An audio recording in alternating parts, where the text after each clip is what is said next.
12 months ago, the government introduced 30 free hours of childcare for parents of 3 and 4-year-olds in England. 1 year on, nearly half of nursery providers say it's had a negative financial impact on their business. That's according to a survey commissioned and carried out by the Preschool Learning Alliance and Mumsnet. It suggests many childcare providers are struggling to make ends meet and are being forced to pass on some of the extra costs to parents. And the situation's so bad for some, they've gone out of business, or say they may have to if things carry on the way they are.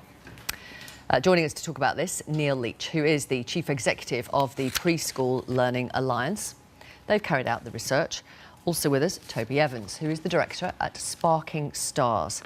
That's a preschool who used to have 3 nurseries, but as a direct consequence of this scheme, he says, he had to close one of them in February this year. And Louise Felsted is here, Director of the Mallards Wood Daycare Nursery. Welcome, all of you. Toby, I'd like to start with you. Why have you had to close one? Chronic underfunding, in short, Victoria. This policy is very ill thought out. It's not adequately funded. It's branded. What that means in practical terms, sorry to interrupt, are you saying that per hour the government is not paying enough to cover your costs? Absolutely correct. So they're citing that they are spending more than ever on childcare, which may well be true, but on a per pupil and a per hour level, they simply are not. Well, the Department for Education says they are paying for childcare, not necessarily everything else, but childcare. They're covering that. They're not covering that. No. Give us it in pounds and pence then. Pounds and pence. In Poole, we receive £3.77 per hour to provide childcare, which is, to my knowledge, one of the lowest in the country.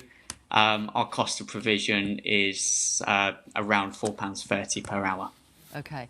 And do you suck that up or do you pass it on to parents? Well, we ask for a voluntary contribution from our parents of 60p per hour to go some way towards making up the shortfall in funding. This has to be classified as voluntary currently. But as a group of providers, all we ask for is that this word free be removed and replaced with the word subsidised or funded, or alternatively, that the government adequately funds this policy. Right. So even with, I mean, presumably at the place that you closed, there weren't enough parents who could top up, who could add that extra 60p per hour to keep your nursery going? Correct. That was the principal issue. Yeah, we had sufficient children on the books to operate, but the income that we were receiving from the local authority was simply not sufficient to remain viable. OK. Neil Leitch, do you think people watching will have sympathy? I'm not sure if they'll have sympathy, but the reality is this is the fact. You know, we are in a crisis position when you have 4 out of 10 providers are saying that they may not be here in the next academic year. I think it's time to sit up.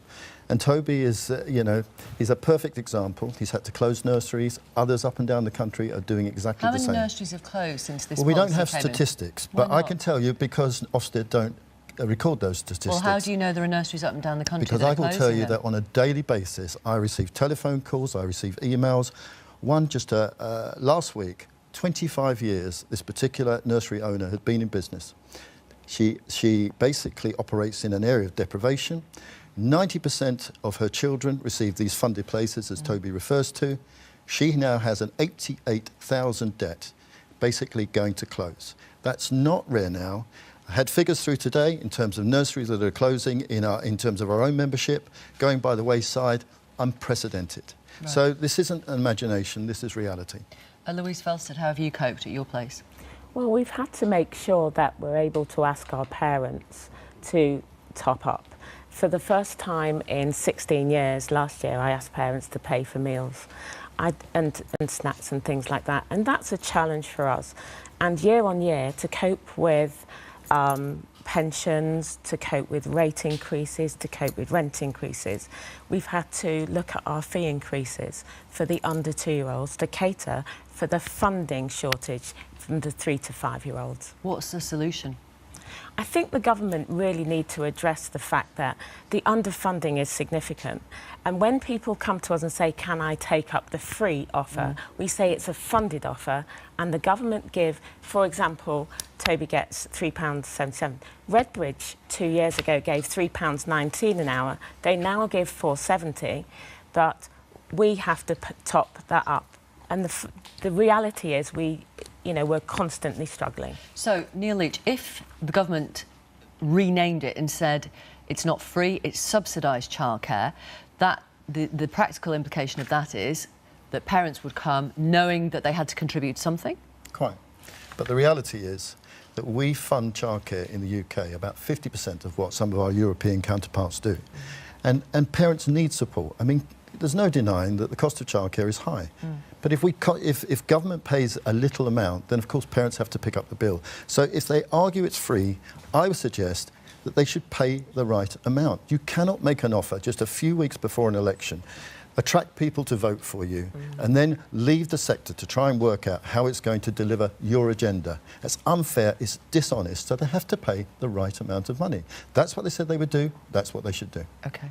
Can Briefly. I just say, I think it's essential that the children that are most in need of childcare are the ones that will be adversely affected. Toby pointed out that he was in an area of deprivation. My nursery is on the border of an area of deprivation and a border of affluence. And the reality is the children who are suffering as a result of the 30 hours are the parents that are on that borderline in the area of deprivation, and they're the children who need childcare most, and they need quality childcare. And what I'd like to ask is, can the government fund childcare appropriately and not provide, we want to provide a champagne service, but not for a lemonade price. OK. Thank you all. Thank you very much. Thank you. Thanks for coming on the programme.